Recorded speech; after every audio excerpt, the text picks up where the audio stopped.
We're going to now move on to Dr. Bain.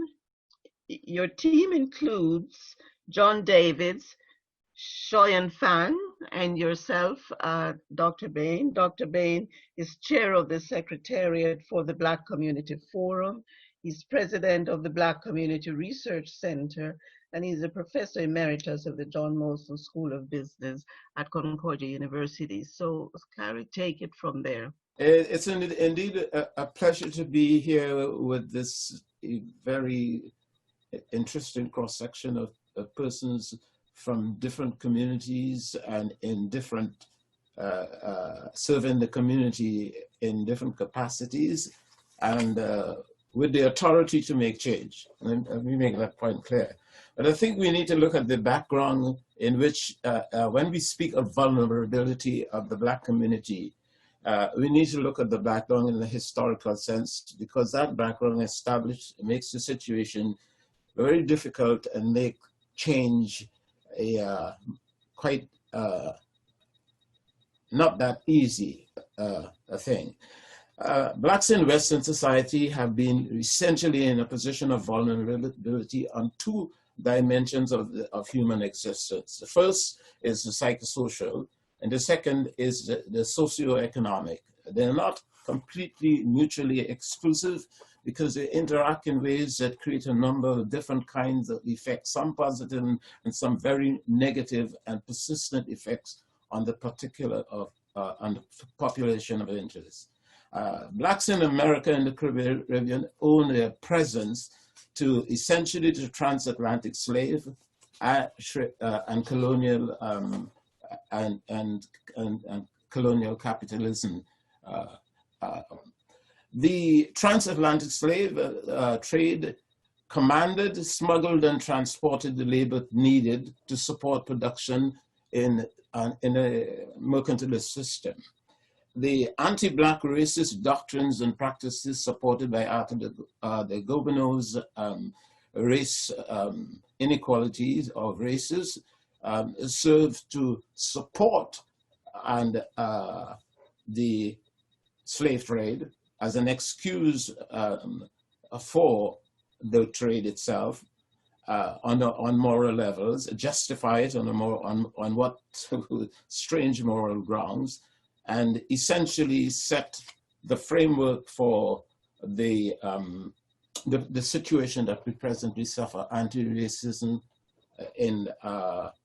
and exclusion of particular races, Blacks being a very significant in that respect, from the population, and responsibility in some sense for the development of this Canada that we want, this multicultural Canada that we want. The Canada that has evolved is one that, through the various constitutional changes that have taken place, presumably to make a country more equitable and to create opportunity for everyone, and a country which has been popularized in many parts of the diaspora as one where that is the star of the North. It's still been popularized, promoted as a star of the North, but we soon find out that there are many sort of class structuring of the society that, as well as racial structuring and priorities and biases, that makes it extremely difficult, no matter what your abilities are, to rise. Now, I don't like to be using the term to the top, but to rise to a position which is equivalent, would give total opportunity for you to use whatever talent that nature has given you to the maximum possible for yourself, your family, and for the communities that surround you. It is interesting to note, for instance, that Canada essentially, no matter how you try to get around it, seems to be two poles of two dominant people. historically and continuing to be that way. The Constitution seems to support it. The multiculturalism, which we hoped would open up the opportunity to all races and all cultures, essentially has allowed us to be able to say with some degree of credibility that all cultures tend to be considered equal and given more opportunity, but it has not reduced the racial inequalities suffered by Blacks. It is interesting that in the handing over of Montreal in 1760 to the British, that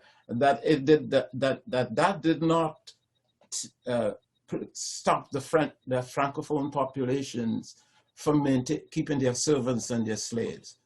It is also interesting that in the 1863 to 1963, the evolution and development of Canada as the nation that we see it today excluded Black immigration. For 100 years, Blacks were kept out of Canada on the basis that they were Black, and somehow they're not having the quality, or in some instances, when it's saying not having a soul that made it possible to create the kind of civilization that, number one, British cultures were able to do, or the Aryan race as Hitler defined. So even in the repatriation of the Constitution, was not really, did not make any significant difference in the life of Blacks. It's just a question of a settlement of argument and debate that is still ongoing between the French and the English as to how they would go about managing the division of Canada into English speaking and French speaking. Beyond that, the Official Languages Act has nothing to do with us. It is really, again, to clean up the messiness of an incomplete battle going on between the English-speaking settler classes and French-speaking settler classes. Right. So we have rights in that situation only by virtue of the fact that we were either enslaved or colonized by the British at some point in time, or we were either enslaved or colonized by the French at some point in time. We have rights through the language of the colonizer. We have rights as human beings with the capacity and the responsibility for advancing the human race in general, or contributing to the creation of a better Canada. We only have rights by virtue of the fact that we were either servants or were enslaved by one or the other of these two cultures. So, thank you, Dr. Bain. We will now move on to John, who will give us a breakdown of the demographics and some of the situation facing the English-speaking Black community here in Quebec. Yeah, thank you very much, Dr. Bain. I think having the social historical context is really important, and there's so much more we could talk about in regards to that. And thank you everyone for joining us today as well this morning.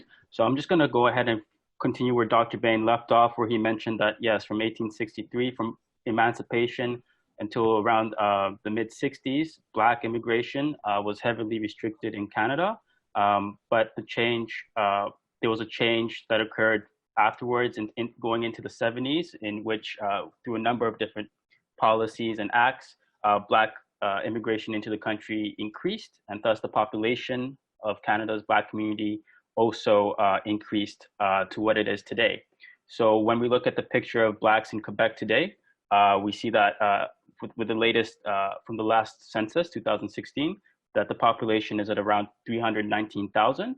It's important to note that in the 20 years preceding that, the population had doubled. And today, the Black community is the second largest community. The Black community of Quebec is the second largest community in all of Canada.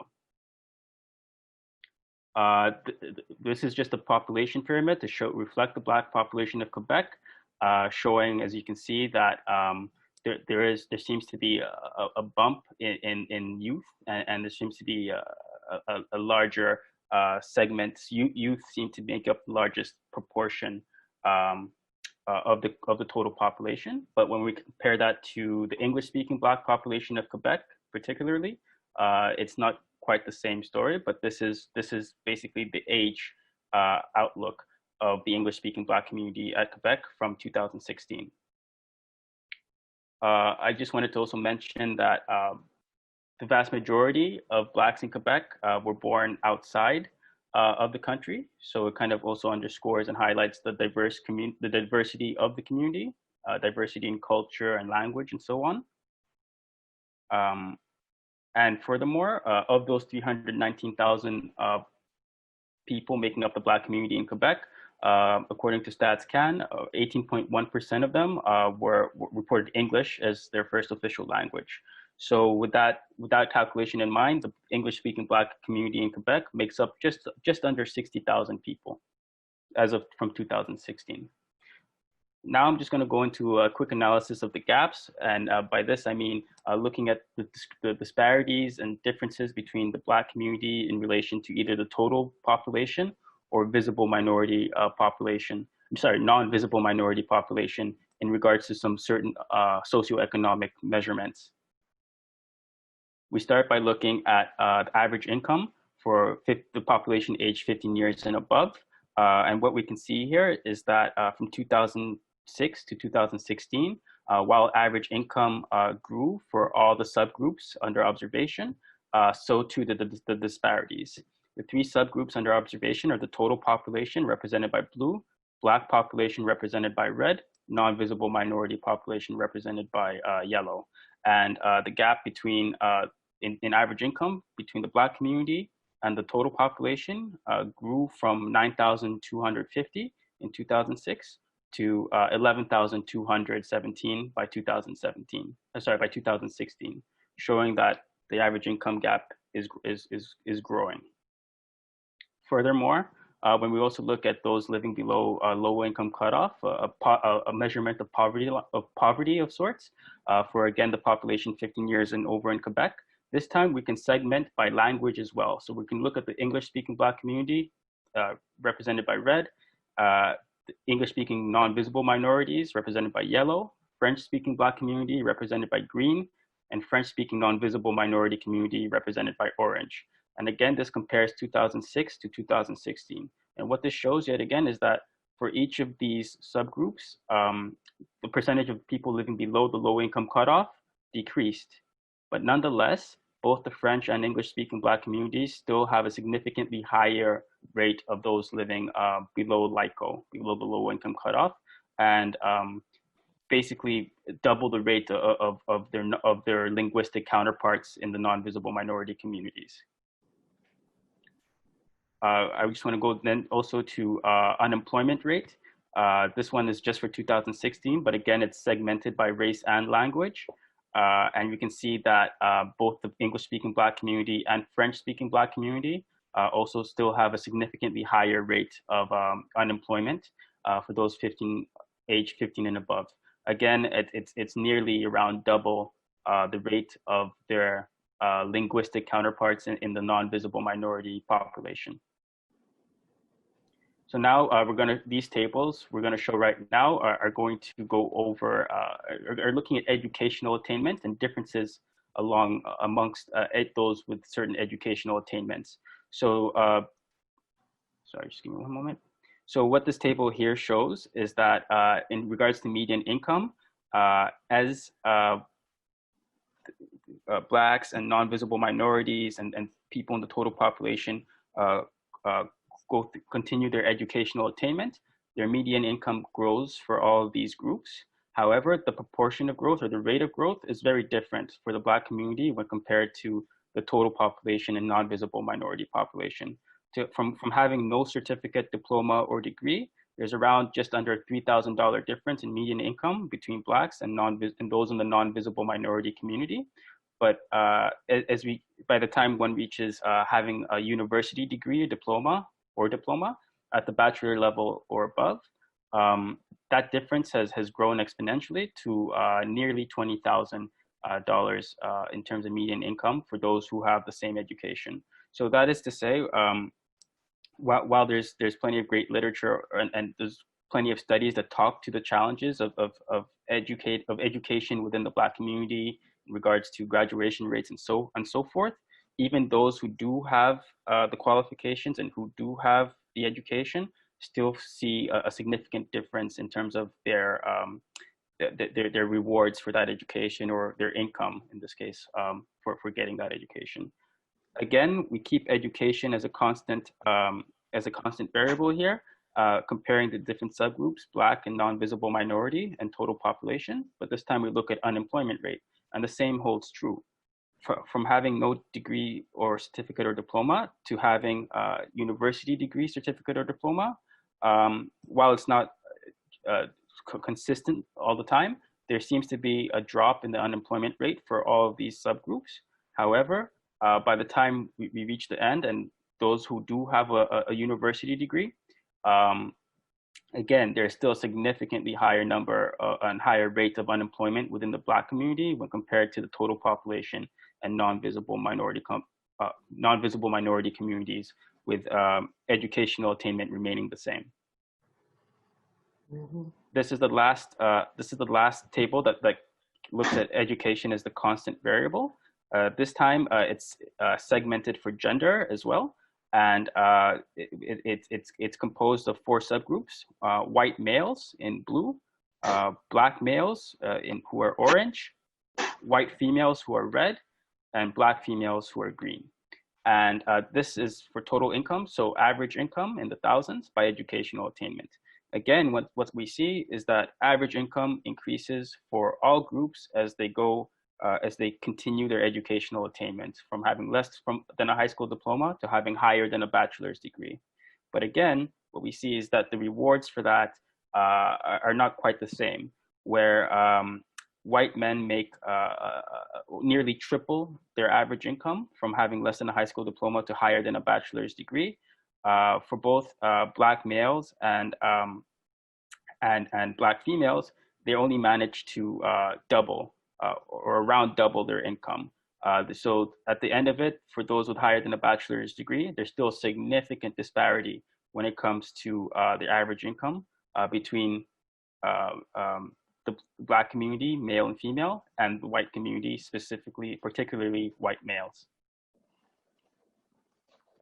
This now is just an overview of just from 2016 of the occupations in which the Black community was working the most in. So healthcare and social assistance, 20% of the Black community the Black community who's employed works in this sector, followed by retail, manufacturing, administration, and accommodation. And this is we wanted to kind of keep this in mind, because now this table looks at the employment change in various industries from July 2019 to July 2020. And as we can see, certain industries that seem to have a high proportion of Black representation also seem to be most hit by changes in employment levels.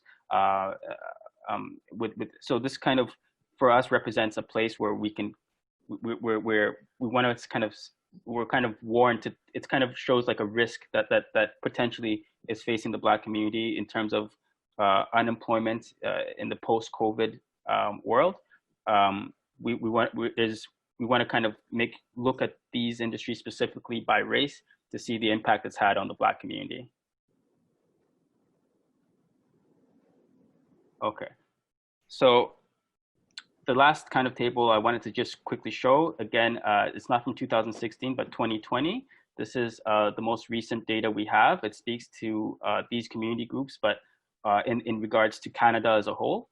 And what we can see is that while total population is around 11.3 to 11.1% from July to August of this year, for different visible minority communities, it's significantly higher, including the Black population, South Asian population, and Arab populations. Furthermore, for the Black population and Arab population in particular, that unemployment rate has risen in the past month. So this is all to say that just looking at the total population and the unemployment rates there doesn't really tell the full story in regards to what's happening to specific visible minority groups within Canada, and whose situations could be very, very different, particularly. So we've talked about some of the educational measurements and variables. Sorry, I meant economic measurements and variables. But there's also been a recent study coming out from Ryersons Diversity Institute that looked also at representation, specifically in boardrooms for visible minorities and Blacks in particular. And what they found is that across 8 major Canadian cities, there's still a huge issue of underrepresentation in boardrooms in Canadian companies across these 8 cities. So while racialized people represent more than a quarter of the population across these 8 cities, they occupy only around 10% of the board positions when it comes to the sectors which were analyzed. And when it comes to these sectors, it seems like universities and colleges tend to have the highest level of representation, whilst the corporate sector who has the lowest level of representation. The same applies to Blacks in particular as well. While the Black community represents 5.6% of the population across these 8 major cities that were studied, they only occupy 2% of the board positions overall in the 5 sectors analyzed. You can see again that it's more in the municipal kind of institutions that have the most Black representation in the boardroom. And again, the corporate sector seems to be the one lagging the most, with only 0.8% of Blacks on board and board positions. And in regards to Montreal specifically, we know we have a very diverse city. Racialized people represent 22% of the population, but they only occupy 6.2% of the board positions. And this is particularly startling given how diverse Montreal is, because there are other cities in Canada that are less diverse that seem to be doing a better job in this sense. So Halifax is an example where there's a much lower proportion of racialized people, around half of what Montreal has as a percentage of the population, and yet they still have a higher proportion of people in board positions than we have here. So just to summarize and kind of following also with what Dr. Bain was saying, with the data we see and keeping education the same, there's still significant barriers and gaps and systemic barriers to people, to Blacks being immersed or being able to kind of be employed and start gaining an income over a substantial period of time here in Canada. There's still a gap and a barrier to the Canadian economy, so to speak, for the Black community, as well as some other communities. And yeah, it was also mentioned before that COVID was a big game changer. So with Blacks already being in an economically vulnerable position, of course, COVID, the crisis has already began to exacerbate that situation, and we're also kind of learning more and more about how so. So that was just a summary. My name is John Davids, and I'm project researcher for the Black in Quebec project at the BCRC. Our goal is to provide in-depth data and analysis on the situation facing the English-speaking Black community, as well as the wider Black community as well. But we also want to build a common data center so that community organizations and other institutions and individuals who are researchers can also have access to information specifically on the Black population and subpopulations within the Black community. I urge you to check out our Facebook page, where we posted all the content, a lot of content thus far. Please reach out to myself or to Xiaoyan Fang at researcher or ra@bcrcmontreal.com, and don't hesitate if you have any questions in regards to data. And also check out our website, where we have all their information in regards to that. Now, lastly, is just one thing I wanted to underscore is also the lack of data and the challenge it is in terms of accessing data in many instances, we have to kind of go out and try to get that data ourselves. And so this is one case of us trying to do so. We've collaborated with McGill's Human Motivation Lab on a survey to understand the impact that the COVID-19 pandemic, as well as the Black Lives Matter movement, has had on Black youth. So it's a kind of a psychosocial study. It's paid to Black youth who wanna take it, and you can find out more information by emailing thegoalstudy@gmail.com. It's also available in both English and French. We try to make it as accessible as possible. And so I hope if anyone has any questions about that, I'd be more than happy to share this poster with them more widely if need be. So thank you very much for your time. Now we're going to just go into some questions and answers.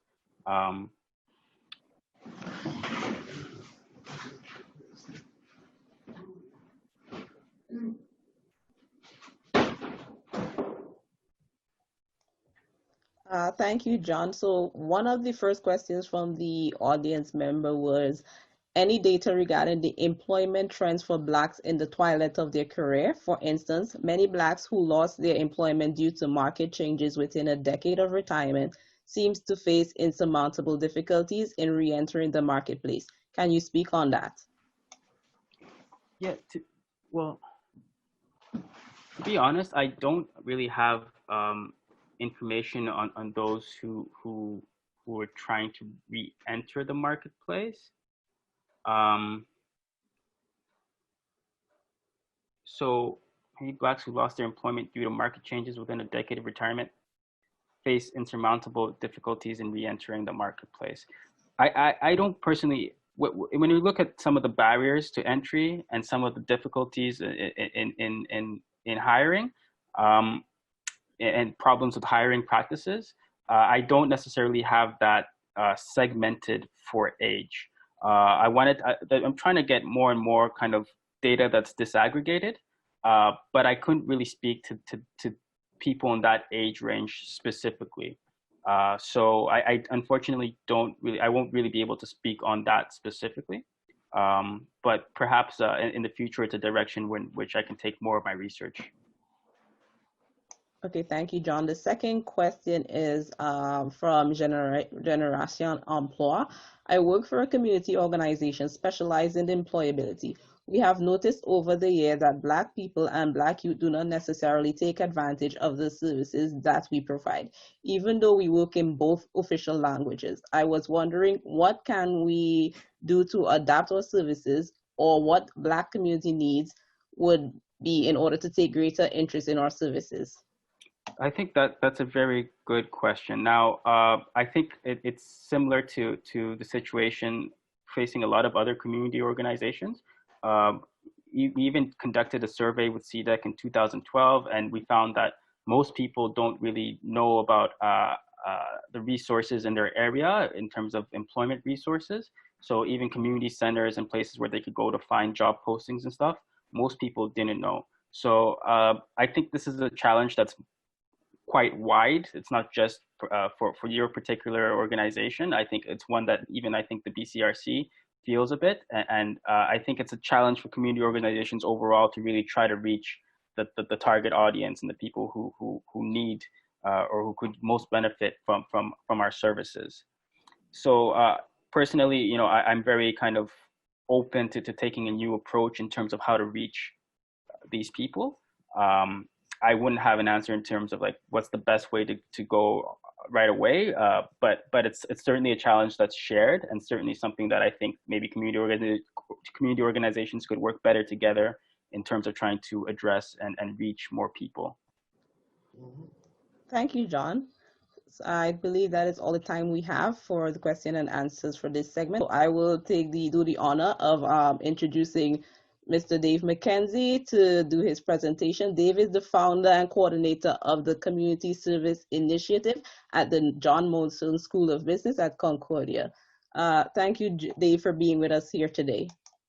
Thank you to Dr. Bain and the whole team, Ryan and Sylvia and all the whole team for putting this together, and Galnaz and that. I think it's a wonderful opportunity to bring people from diverse backgrounds together and some of the from the list of participants, you know, people like President Carr and Christopher Skeete and all those guys.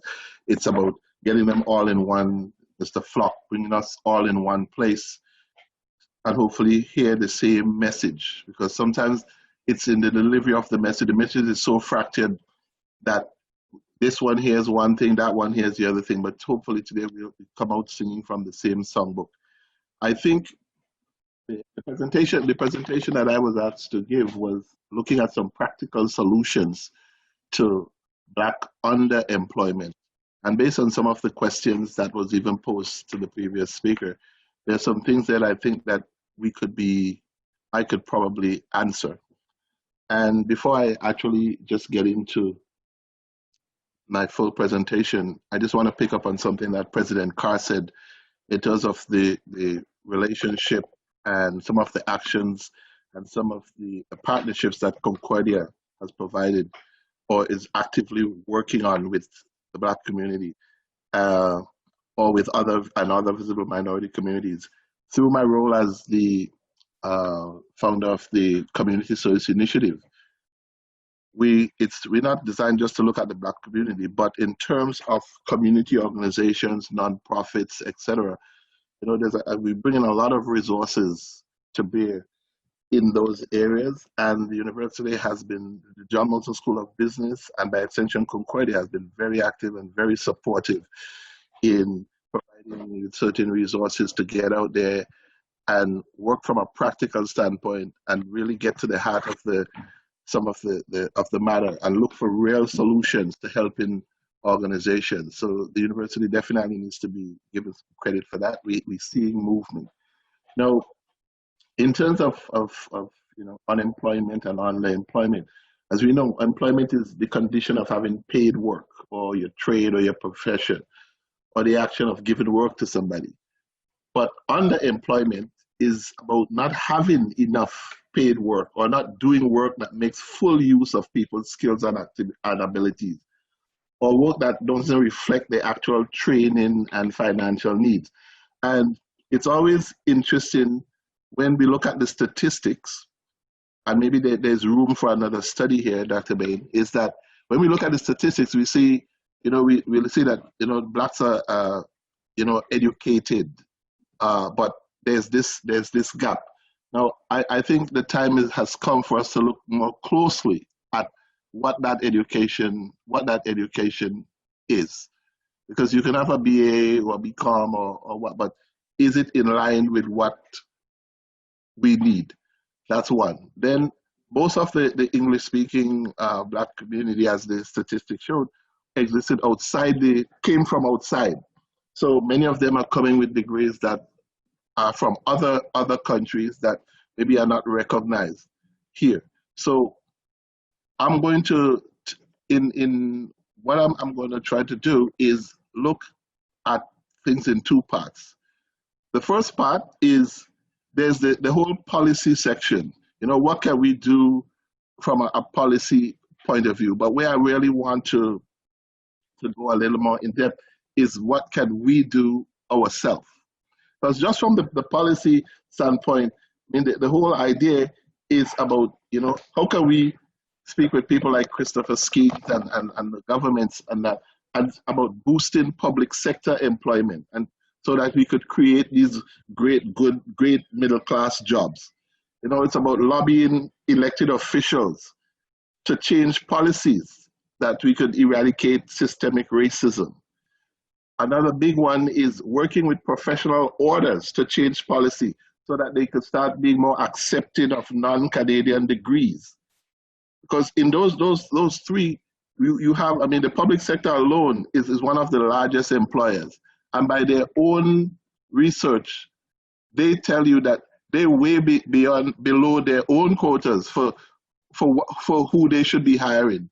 So the minister gets up and he says, you know, we want to have more Blacks and Africans and more visible minorities in the civil service, but at the bureaucratic level, the bureaucrats are not hiring them. So there's a disconnect even between what the government minister is saying and what the actual bureaucrat or civil servant is actually doing on the ground. And they're the ones that are actually meeting with our people and are turning them away. So there needs to be some adjustment there. And maybe we need to have a session where we are in the room with those bureaucrats and speak to them directly and hear from them directly as to why we're not breaking into those, to some of those great middle class jobs within the civil service, where we're all supposed to be taxpayers and all supposed to be benefiting from government programs.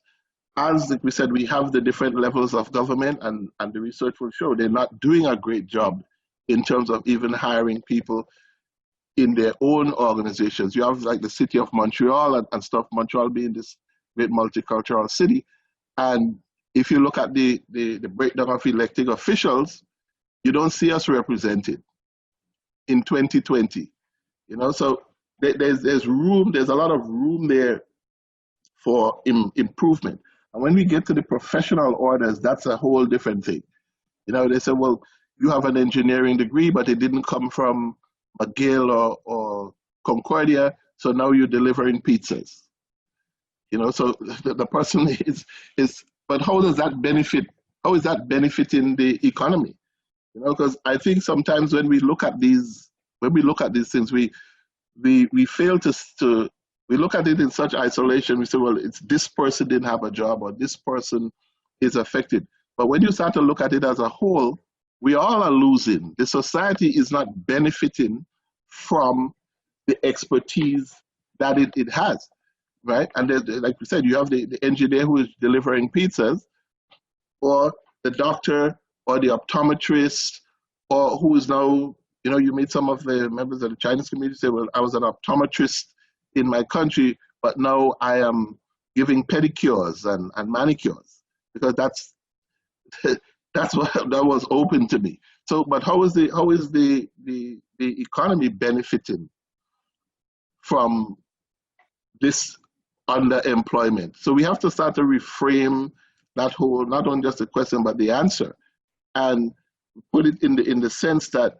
we're all losing when people are not employed to the level of their skills, training, etc. So when blacks are fully and gainfully employed, you know, there's benefits to the overall economy. And I guess we need to be working with the powers that be to more promote that, to promote the benefits. Because many times, you know, it always comes across as negative. It sounds like, you know, oh yeah, you know, there's these black people complaining again. They didn't get this, they didn't get that. But it's like, we're saying, it's not that you're just complaining. It's saying like, you want to be better too. And we could all be better if we're better. It's not either or, you know. So I think we could do a better job on that sense in our presentation. So we need to kind of reframe that a little bit. So that's on one side. But the side that I'd like to focus on a little bit more is, what are some of the things that we can actually do? Because especially now we're seeing all the information about Black Lives Matter and that. And I mean, I'm 1,000% on board. A lot of this stuff is long overdue, and we're creating all of these allies in the wider community and that. But what we have to be careful of is, now that we're creating these allies, and we're setting up forums like this where people are actually coming to the table and actually listening, that when they say, yes, here's what you can do, now we have to make sure that we're ready. Because if we're not, then we're going to slide right back when they say, well, see, they said they wanted all of these things, and now we're saying, yes, come and do it, and now they're not ready to accept the opportunity, right? So we have to be prepared for the opportunity. So we have different levels of what's going on. I mean, to quote, Jay-Z got in trouble when he said, you know, we had enough. When Colin Kaepernick was kneeling, he said, we had enough of the kneeling, we need to take it to this other level. And we understand what he was trying to say, but it came off wrong, because you need everybody. We need and all the different parts. The guy who was kneeling, people who are marching and raising awareness right, we need to have the other groups now working hand in hand and saying, okay, here's how we can be ready, here's how we can prepare. So to that end, I started looking at it from the point of view of that preparation. You know, it's why are you working? You know, are you looking for a job, or are you trying to develop a career? Are you trying to change jobs?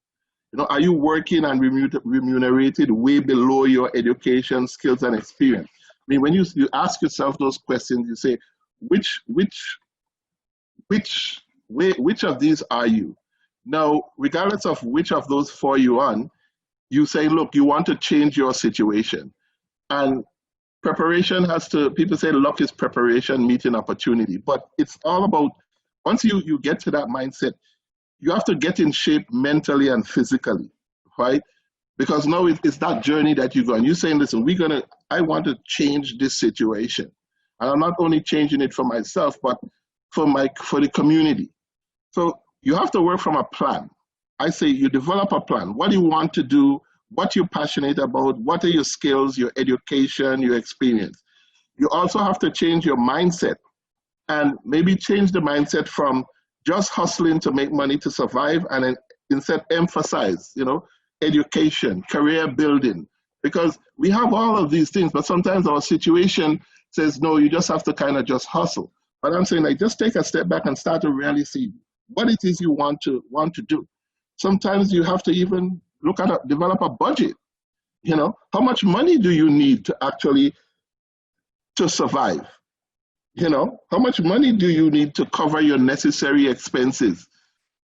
You know, and your discretionary, right? Do you have life savings? Do you have insurance? Do you have all of those things? Because all of those things is what the wider community, those are the things that they're prioritizing, right? And we can say, well, no, we can't even think about these things, but we can, and we need to think about those things and start early in putting them in place. Because a lot of times we put a lot of pressure on the salary. We say, look, we need to make this amount of money, whereas the other person, the salary may be a little bit less, but there are certain benefits. There's things like pension and stuff like that, which is sort of like deferred salary. And I know we're getting into the whole gig economy and all that, where some of those things are not there, but the society is built with all of those supports. But a lot of times we end up outside of them, because some of it is just lack of information also. Some of it is our own distrust and that. But I'm saying, along with the job, we're looking at it from a career building standpoint, and we're also looking at what are all the other supports that go along with work. It's not just going to work, right? The other thing is, do you have assistance? What's the assistance you have getting from parents and family and stuff? Because charity begins at home. And that is how the wider community is building. A lot of those businesses, etc., started out as mom and pop. And I mean, later on, they expanded. But if the thing is starting out as a mom and pop, and the guy doesn't have money to hire external people, he starts with his family. So charity begins at home, you know, and sometimes the narrative has to start around the kitchen table or the dining table and stuff, where parents are encouraging their kids. And it's not only just to be in the traditional areas, but the kids have ideas. They want to do gaming and they want to do all kinds of stuff that sometimes the parents don't even understand. It's more about encouraging them, you know, and saying, you know, I may not know about this, but you bring the information and we're going to encourage you in doing it.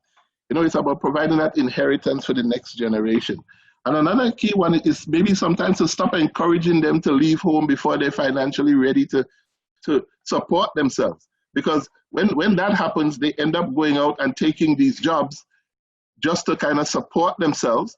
And that plays into the role. Sometimes they end up dropping out of school because they have to maintain themselves. And then they stick with these frontline dead-end jobs that doesn't really help them going forward. So those are some of the things that I think we need to start to, in preparation, we need to start to look at. And once we did, then we start now, we're saying we have that little foundation that we said, okay, now we're ready. We want to look at our skills and passions and stuff. Now, the first key practical solution is network. Building your network. Whether you start from elementary school, you know, all those kids that you went to school with, or elementary, high school, we say we in university, right? Where those students that you're in class with, right? And now more than ever, they're saying that they want to be your allies, right? So you want to maintain that network, because those are some of the folk who could tell you about new opportunities, etc. You also should be able to tap in. You have about 3 more minutes. Okay. Yeah. So you have. And there's a question for you. Yes. So you have to sort of redefine success. What does it look like? Also, things like choosing the appropriate degree. Now, I've been doing CSI since 2008 in the GMSB, and I haven't seen one black male in the MBA program. I've asked professors, do you see black males in the class? They can't tell me one. Dr. Bain could tell me if he's ever seen any. I haven't seen one since 2008. Retrain yourself. You could upgrade your skills and education to better align with employer requirements. Reskill in a new field. Take advantage of technology. You don't necessarily have to go and redo a whole degree. But online stuff, we have a lot of our free online courses offered by major universities now. And lastly, you could create your own job and create your own wealth by invoking those entrepreneurial skills. Those among you who have that entrepreneurial spirit, it's say, look, I'm stopping looking for a job, but I'm going to educate myself to see how I could set up and run my own business to go along with my entrepreneurial spirit. So these are just some of the things that I feel that not only we can do, but in the spirit of this post-COVID and all the new changes that are coming out as a result of the movement and of Black Lives Matter and the different things that are happening. These are some of the things that we need to start to do to get ready, to take full advantage of what's coming next. Because at the end of the day, we want to change our situation. And it's not about just settling. The time has come, we can do better, and we can look at other countries around the world, maybe stop looking at just the United States, because after 400 years, they're still dealing with stuff like in slavery. But look at some of the other places. People in the Caribbean and other places are running, black people are running, and Africa and stuff, they're running governments and doing stuff, they're achieving. So let's start to look at different frames of reference, get ourselves, be full participants in the economy and demand certain things. But while we're doing that, let's make sure that we are ready to take full advantage. And these were just some of the things that I feel that we can do. Thank you all very much for the opportunity. And now I'm open for a few questions. The question is for you, Dave, and it says, what process would you recommend to have the Black English-speaking communities meet with Montreal and Quebec governments to ask the questions you mentioned? Okay. How would you go about it? Right now, one of the organizations that's been set up right now is the Provincial Employment Roundtable, and that's set up directly to facilitate some of those conversations. I know the Quebec Community Groups Network, even though right now they're going through a renewal process where they're trying to include other organizations, they have direct lines to that. Even with the Institute with Dr. Bain, and we have, like you've seen people like Mr. Flock and that through the university, we could set up some of these discussions just like we're doing here. And it's to speak with people like Christopher Skeete and those people at Yes Montreal, etc., and create a conference just around having the bureaucrats in the room, and not just, we've been very good at doing it with the government ministers and stuff, but we need the bureaucrats in the room. And I think coming out of this is something that I will speak with Dr. Bain and then see how we could follow up to make that happen. Thank you very much, Dave. One of the things that I think I would suggest, just because people are asking, where do I go, who do I ask, etc., what exists, is that we really need to create some directories of where these things are, where these Yes. people are, what it is they're doing. If I have this question, I can go there and find an answer, etc. We really need to kind of guide our people to where the resources are, and we need some mentoring programs that are very strong, and also with people who are very willing for us to send our people to them to go have a discussion about, you know, I want to be a lawyer, I want to be an accountant, or what have you. We don't have, you remember MABBP? We used to have those things in MABBP. And now we there still, is no place with it. No, we have them, Sylvia. It's just that it's the communicate. There's just a gap with the communication of getting the message. But those things still exist, and some people are using them, but not enough people are using them. Yes. So, like you said, it's not so much that they're not there. It's the communication of the message, you know, and explaining to people where to go and having the follow-ups. But they're there. Okay. They're there like more there's than a good ever. project coming out of this, which is how do I find these resources? Obviously, the finding aid is not as good as it should be because people are not finding them. Yeah, we have to do some work there to close the gap there. Yes, thank you.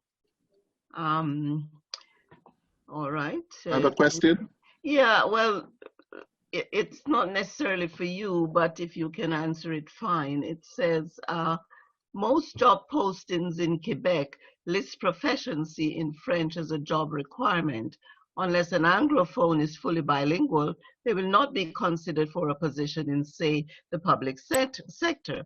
So are there any initiatives to enhance, something just came over what I was reading, sorry. Yeah. Are there any initiatives to enhance the French communication skills of Black Anglophones, specifically the written communication skills? And again, yes, there are. So why aren't these people finding them? Like, why are we being asked the question? But let's also be clear that by their own admission, the reason why there is that big gap from the civil servant standpoint had nothing really to do with language, because even the people who were bilingual, right, were not getting the job. That's right. So let's not make it an easy way out and say, well, the guy wasn't bilingual. Even the ones who applied and were bilingual did not get the job. Absolutely. So let's put that on the table. So there's something else happening there, right? But for the other parts where, I mean, there's a whole range of different French courses, etc. We can always do better there. And that's for another discussion. But let's not put the two where to give that impression that the reason that they're not getting it is because of that. Because the applicants, they had some very good applicants who ticked all the boxes, and it just didn't happen because the person didn't look like them. Are you brave enough, Dave, to say that it's because of the systemic racism why they're not getting the job? In that particular sense, I'm saying it 1,000%. Okay. Yeah. All right. Well, that's why we need the bureaucrats in the room to speak to them and let them see that we're not as scary as they think. Neither are we scared of them. We will speak to them as well. Yeah. Yes. Thank you. Let's see what else we have here. Are entrepreneurship a part of this equation? In other words, we seem to be focusing solely on earnings from a job or a career instead of job creation. So job creation is something we should be looking at as well. Well, that was my last point. I'm saying my last point was creating your own job and creating wealth. And I'm saying once you have the entrepreneurial spirit, we have programs where we can show you how to be a better business person. Through the Community Service Initiative, I've personally worked with Tyndale St. George's, Desta Black Youth Network, and we've identified folk who had an entrepreneurial spirit, and we showed them how to set up and run businesses. People like Jermaine from Boom J Cuisine, and all those guys came through our program at the Community Service Initiative. So we have programs that are out there that are working, right? They're not one size fits all, and we're not claiming that. There's many different programs, even in the vocational educational sector, SHAD Business Academy, etc. But Yes. the question again is, do you have the entrepreneurial spirit? That piece we can't teach, but we can teach you we can show you how to be a better business person. And again, it's that mindset. We change the mindset. It's not about just hustling. You know, we're saying like what it is you want to do. What are you passionate about? Right? Let's find that. And then let's steer you down that thing. It's not about, well, my friend is making money doing this and that, so I could do that. That's not it. Your friend is passionate about something. So that's what I'm saying. Let's really get to the root of the. Thank you, Dave. You're quite fired up, and I'm sorry that I'm passionate about this stuff. You're passionate about it. Yeah. I'm going to now call on Christopher Skeete. You know what? I had a speech. Yes, it's more than enough. It's more than enough. I was gonna read a long speech, but I really loved what David was saying. David, yes, Christopher. This is not planned. I want you to ask me some questions, and let's try and give people some answers. We have 10 minutes. Let's just do it. And I really loved what you had to say. I think you're on to a lot of issues. I think that Sylvia was right. You were fired up. I want to give you the floor, and I want you to ask me questions that you think are going to benefit the panelists the most. And let's just try and get as much out of this as we can. Make it tough, David. The first thing, Christopher, how can we get a conference, a meeting, right? A representative team from our community. How can we get a meeting with the bureaucrats at Emploi Quebec?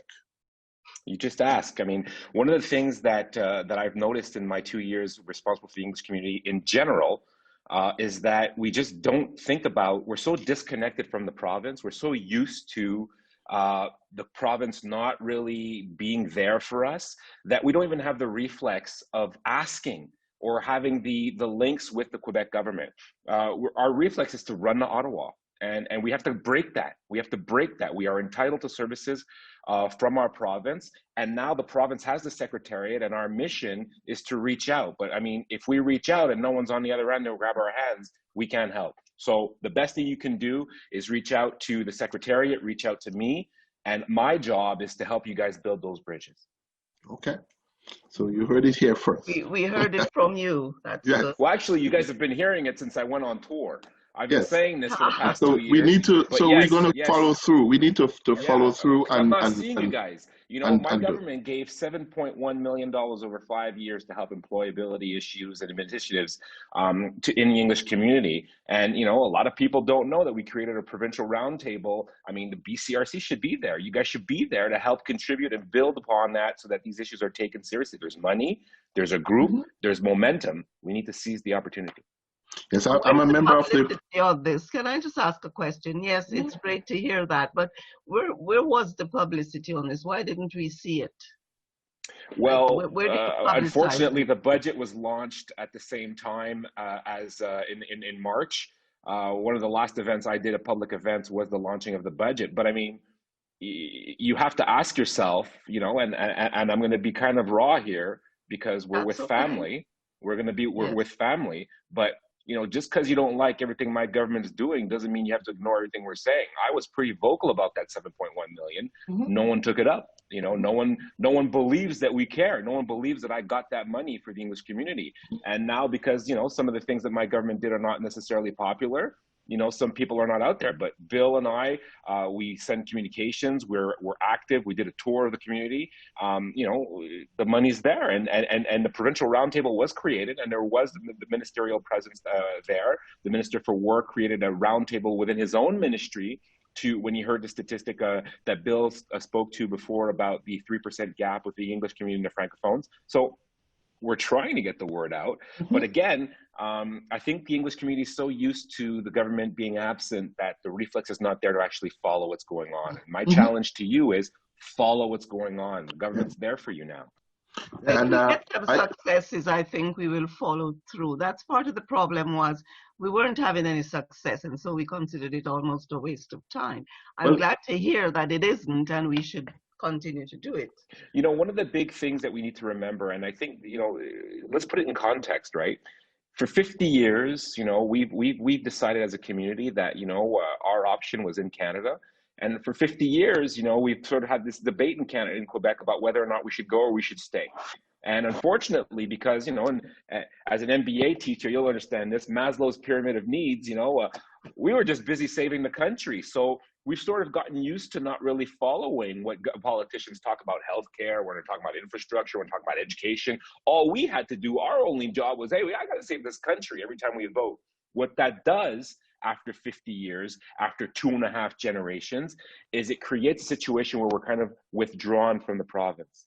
Now that's a consequence. You can, you know, be on either side of the fence. That consequence means we don't have the reflexes built in on what to expect from our provincial government. I'm here to tell you that you guys should be expecting more. And I think to even follow up on that, with the Provincial Employment Roundtable, I'm a member, and in terms of the information, part of the job was to move from just a steering committee into this full-fledged organization, and we're full-blown into getting that happening right now. We're looking to find the executive director and to roll the operational part of it out, because everything is in place. So in the fall, you're going to be hearing, the community is going to be hearing more about it. And one of the things, and this is for, I want to reassure Dr. Bain and others that, again, when we say Anglophone community, sometimes it gets lost. Like Dr. Bain was saying, we get lost because we're all sort of lumped in under that banner, and then our special needs even get lost within that.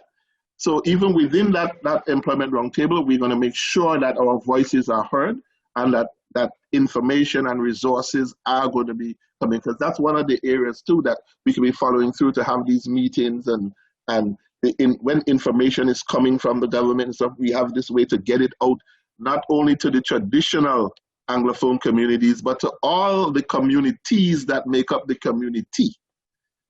I agree, but David, you know, Sylvia said to make it hard. You know, let's go. Come on. Yeah, no. So that's where we run out of time. Yeah. Dave. Yeah. So can I ask if Dr. Bain has anything he'd like to contribute? Oh, sure. Sure. Yes. Harry, would you like to say something? Yeah. Well, first of all, I like what Dave has pointed out, the need for planning, particularly specifically and very focused on understanding that Rome was not made in a day, and the earth was not really created in the 7 days as we were told.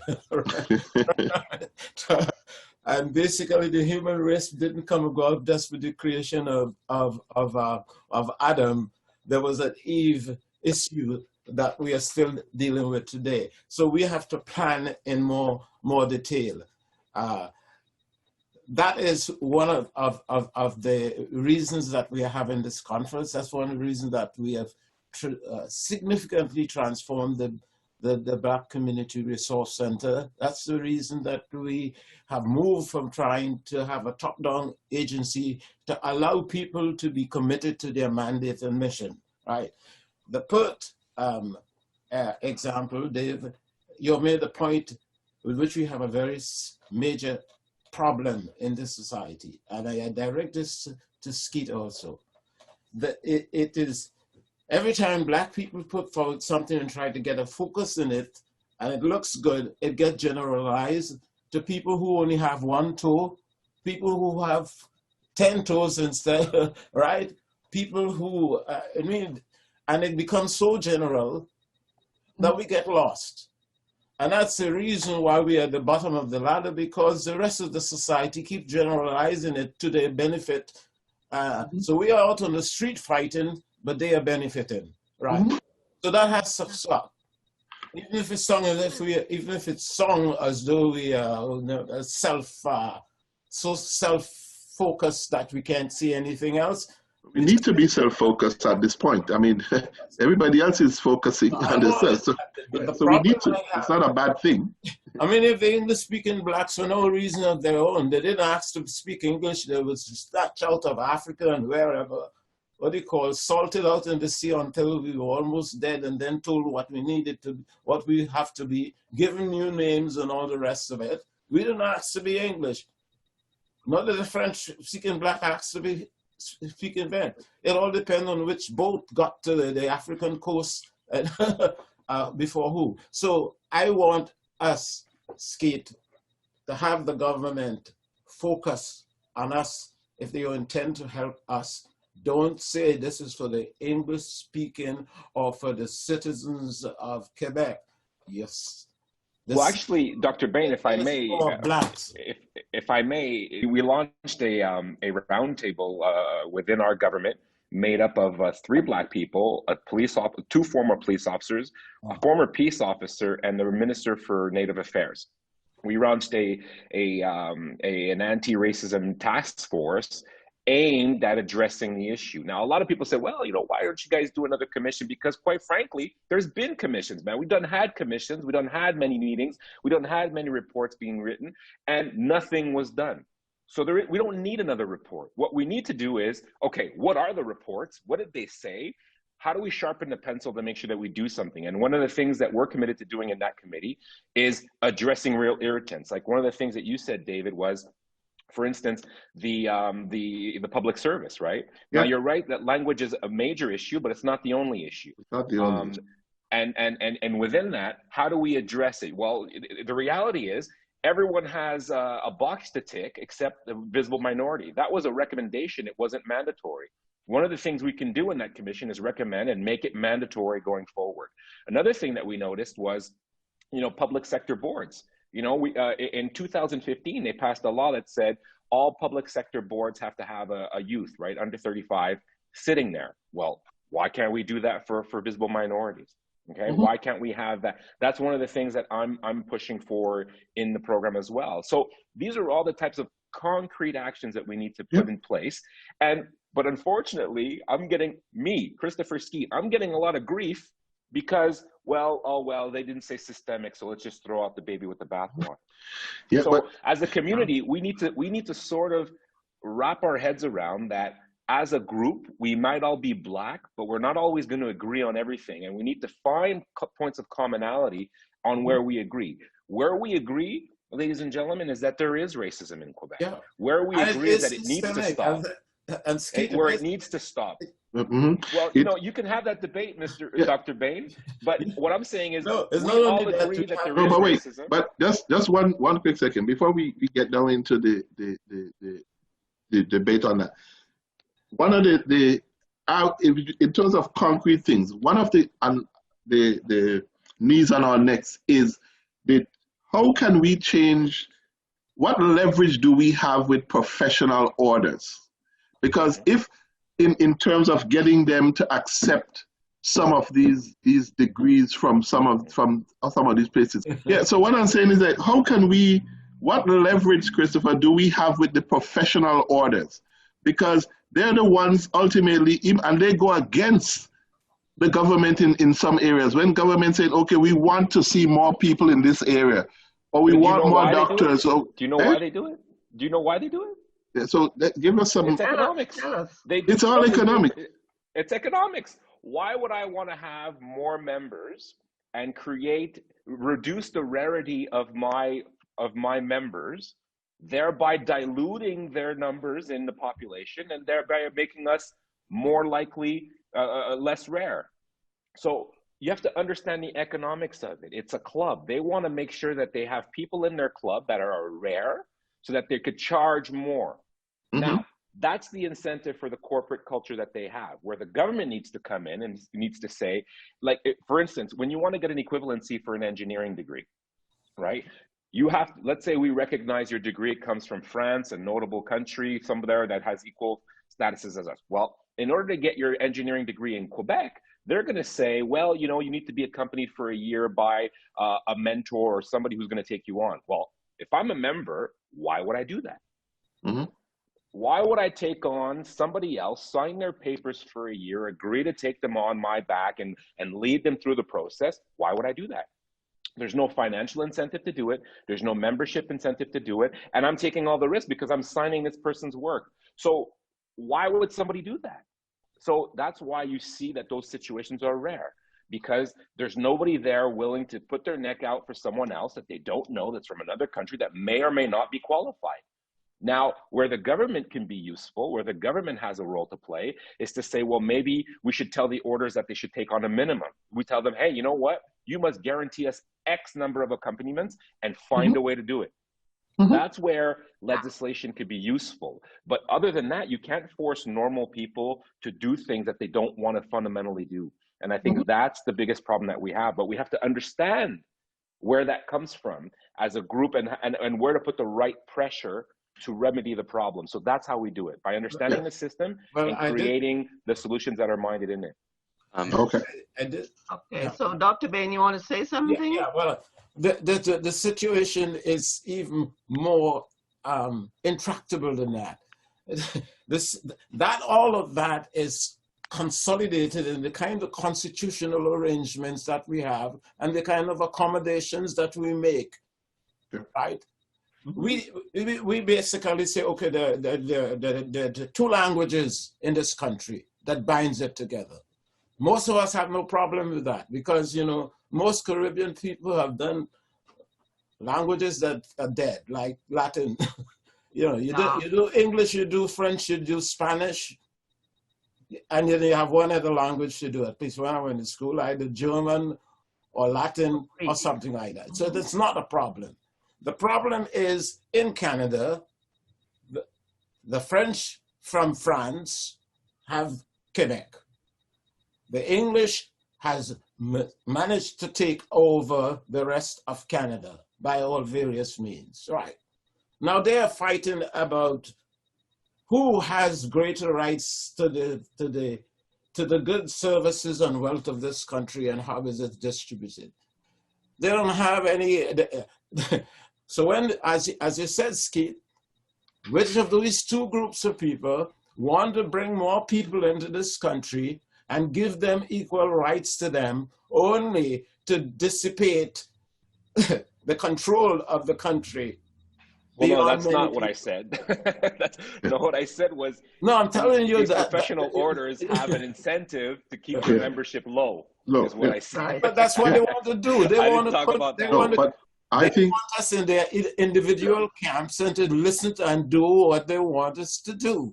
And we are saying, this isn't that the way in which the so-called the bicultural biculturalism grew into a kind of semi-multiculturalism? That's how it. So, look, we have. Can I ask? Dr. By the same. That's by the same. Have something you'd like to say, because you're really attentively listening.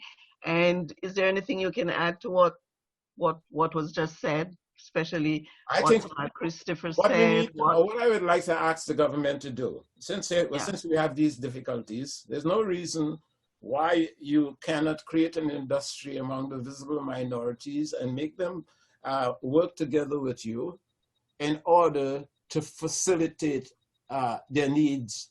And those needs, believe you me, will be of advantage to the country as a whole, as David says, not their needs, right?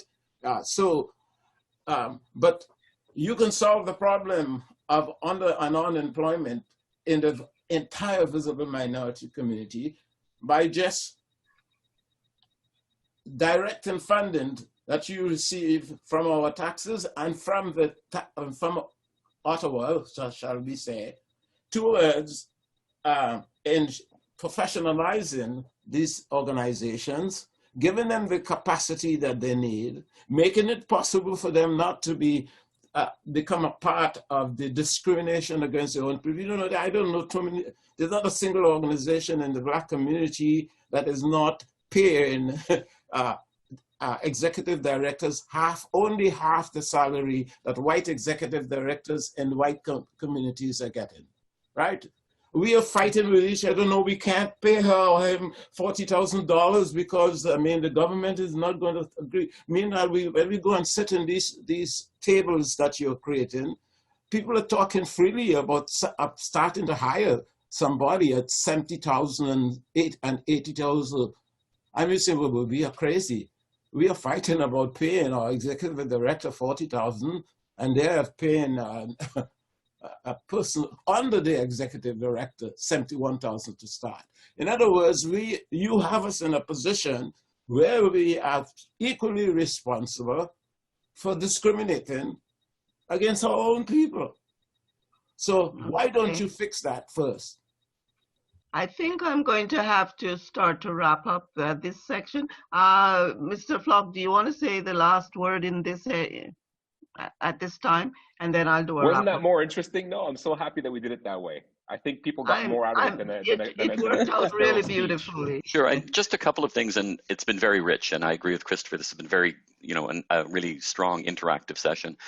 A couple of things is that as Black English-speaking Quebecers, you kind of have two avenues. I mean, we're a fairly new avenue, an English language secretariat in the government of Quebec, but there are structures that respond to the needs of immigrants.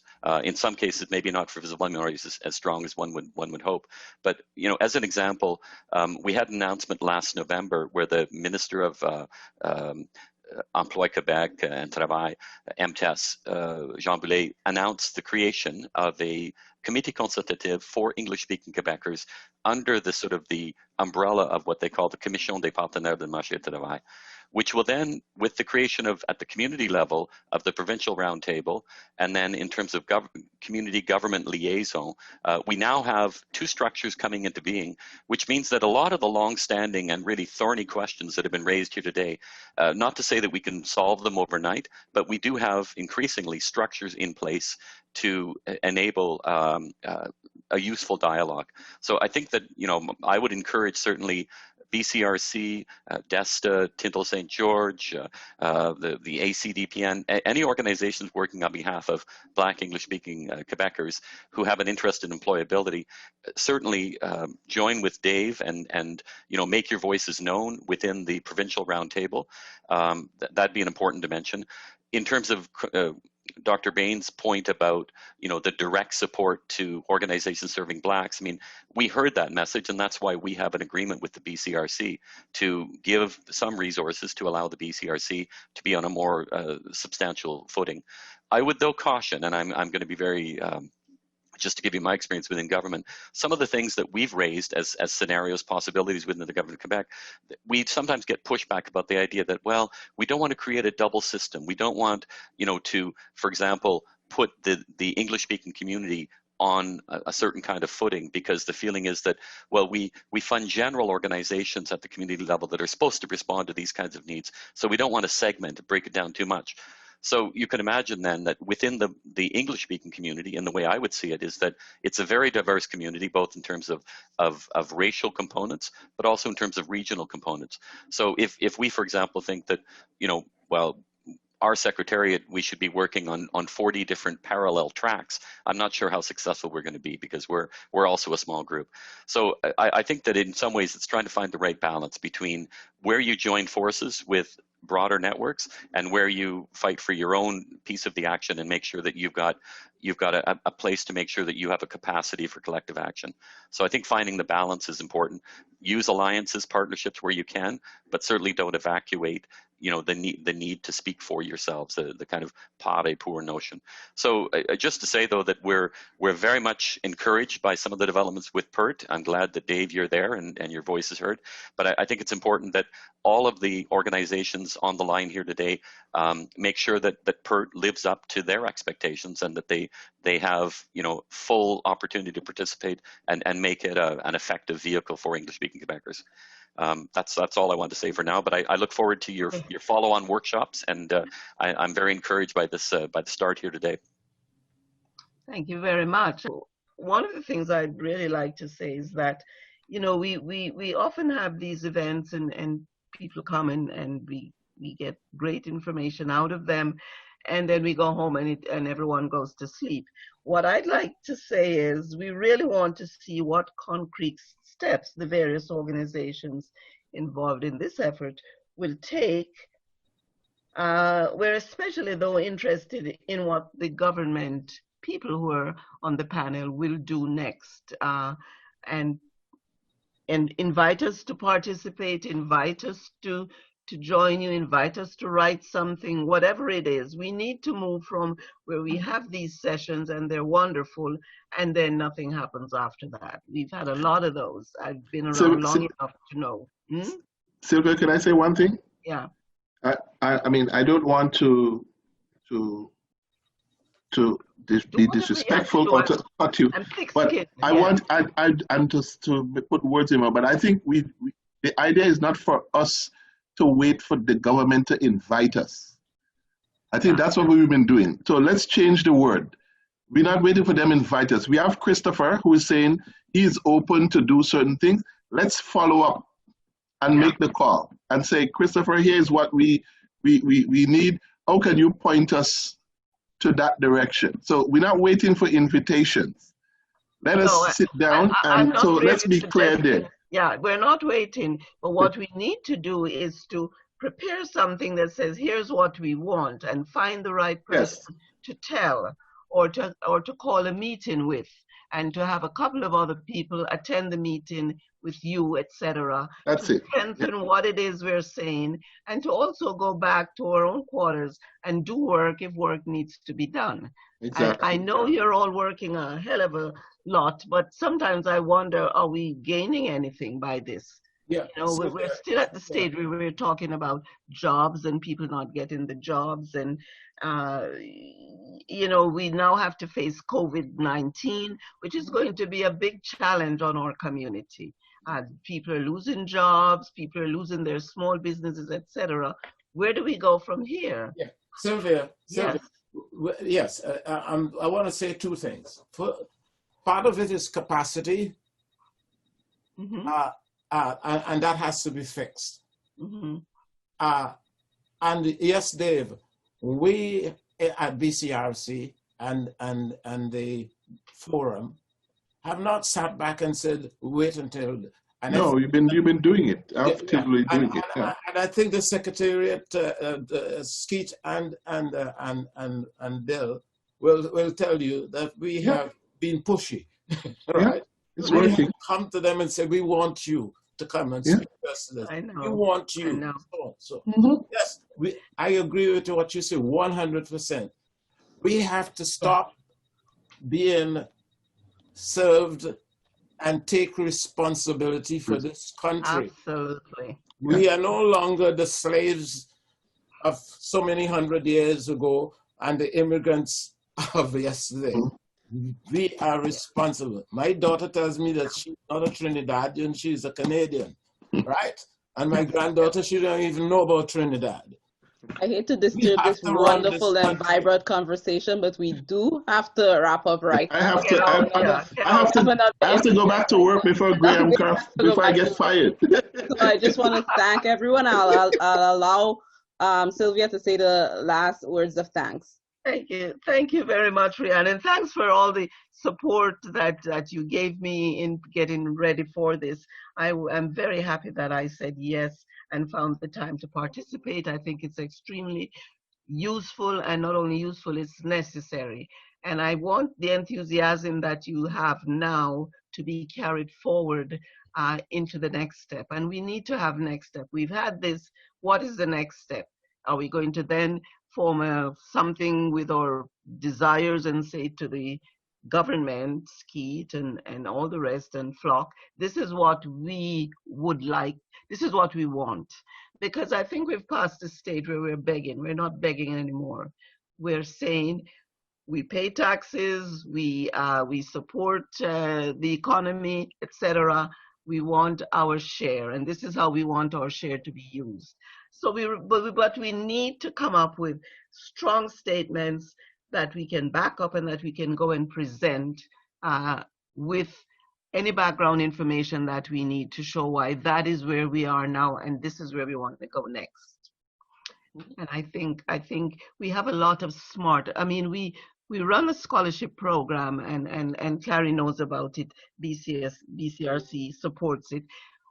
We have some brilliant young people. We need to pull them in and get them to help us with this, because that's the next generation and it's their world we're trying to build for them. And so they need to participate in the building of it. I don't know, Dave, you look very worried there.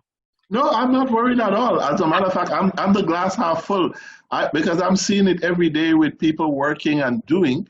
And just, I mean, our problem is communicating that. But I'm very encouraged by what I've been seeing over the last few years. It's the most encouraged that I have been, and that's why I feel confident that we have a real opening and a real momentum that we can build on, right? Because there's something, I mean, Dr. Bain and I go back and there's stuff we used to talk about. Now it's happening, right? And he's building on certain things. So I feel very encouraged. And I'm saying we have these allies, and I'm not questioning why we have them. I'm just saying we have them, and now let's use them. Let's use them to the fullest, and let's change some of these things. One of the things that, and maybe I think, Dave, I'm very sorry. We're going to have to cut you off. I'm sorry. Thank you very much, everybody, for coming. I think this was a very good session. Thanks. Very good first start. We need very good first start. So I think it's an excellent first start. And thanks a lot, Clary, for literally kind of spearheading this and getting us together. Thanks, Rihanna, for all the work you do to get it. Okay, everybody, be safe. Nobody's to get corona. Bye. Bye-bye. Bye-bye.